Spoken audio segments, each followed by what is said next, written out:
தீவிர சிகிச்சை பிரிவில் அனுமதிக்கப்பட்டுள்ள 11 பேரை நேரிலே சந்தித்தோம். அதில் 65 வயது மதிக்கத்தக்க சுகுணா என்கிற பெண்மணி சற்று கவலைக்குரிய நிலையிலே இருக்கிறார். அவருக்கு செயற்கை சுவாசம் வெண்டிலேட்டர் மூலமாக வழங்கப்பட்டு வருகிறது.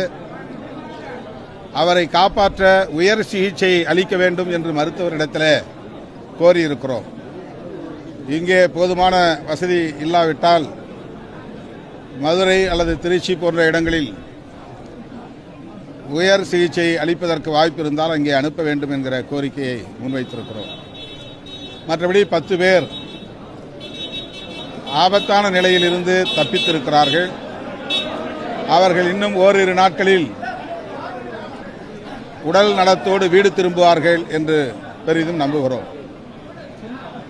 5வது வார்டிலே அனுமதிக்கப்பட்டிருக்கிற 4 பேரை பார்த்தோம்.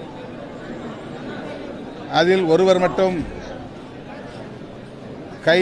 இடது கை செயலிழந்த நிலையிலே பாதிக்கப்பட்டிருக்கிறார். நரம்பு மண்டலத்தில் அவருக்கு பாதிப்பு ஏற்பட்டிருக்கிறது என்று மருத்துவர்கள் செவிலியர்கள் கூறினார்கள். அவருக்கும் தனி கவனம் செலுத்தி உரிய சிகிச்சை அளிக்க வேண்டும் என்ற கோரிக்கையை முன்வைத்திருக்கிறோம். இந்த துயரம் மறக்க முடியாத, ஆற்றுப்படுத்திக் கொள்ள முடியாத ஒரு பெரும் துயரம். இதுவரையில் எத்தனையோ தலைவர்கள் தமிழகத்தில் லட்சக்கணக்கான மக்களை திரட்டி பேரணி மற்றும் தேர்தல் பிரச்சாரம் போன்றவற்றை நடத்தியிருக்கிறார்கள். அப்போதெல்லாம் நிகழாத ஒன்று, முதல் முறையாக தமிழக அரசியல் வரலாற்றில் இப்படி ஒரு கொடும் துயரம் நடந்தேறி இருக்கிறது என்பது கவலை அளிக்கிறது. இதை கேள்விப்பட்டவுடனேயே நள்ளிரவு வேளையில் கரூருக்கு வருகை தந்து மருத்துவமனையில் அனுமதிக்கப்பட்டவர்களை எல்லாம் பார்த்து ஆறுதல் சொல்லியிருக்கிறார் முதலமைச்சர். அதேபோல உயிரிழந்தவர்களின் குடும்பத்தினரையும் இந்த மருத்துவமனை வளாகத்திலே சந்தித்து ஆறுதல் சொல்லியிருக்கிறார். அவருடைய இந்த விரைவான நடவடிக்கை அதிர்ச்சியில் உறைந்து போயிருக்கும் நம்மை போன்றவர்களுக்கு ஆறுதல் அளிப்பதாக இருக்கிறது. அத்துடன் அவர்களின் உயிரிழந்தவர்களின் குடும்பத்தினருக்கு தலா 10 லட்சமும் காயமடைந்தவர்களுக்கு தலா 1 லட்சமும் இழப்பீடு வழங்கப்படும் என்று தமிழ்நாடு அரசு அறிவித்திருக்கிறது. முதலமைச்சர் அறிவித்திருக்கிறார்.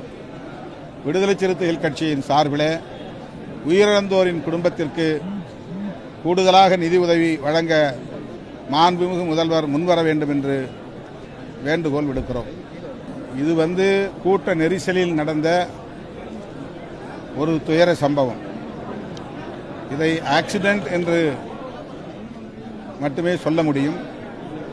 இதற்கு உள்நோக்கம் கற்பிக்கிற முயற்சி மீண்டும் அரசியல் ஆதாயம் கருதி செய்வதாகத்தான் கருத வேண்டியிருக்கிறது.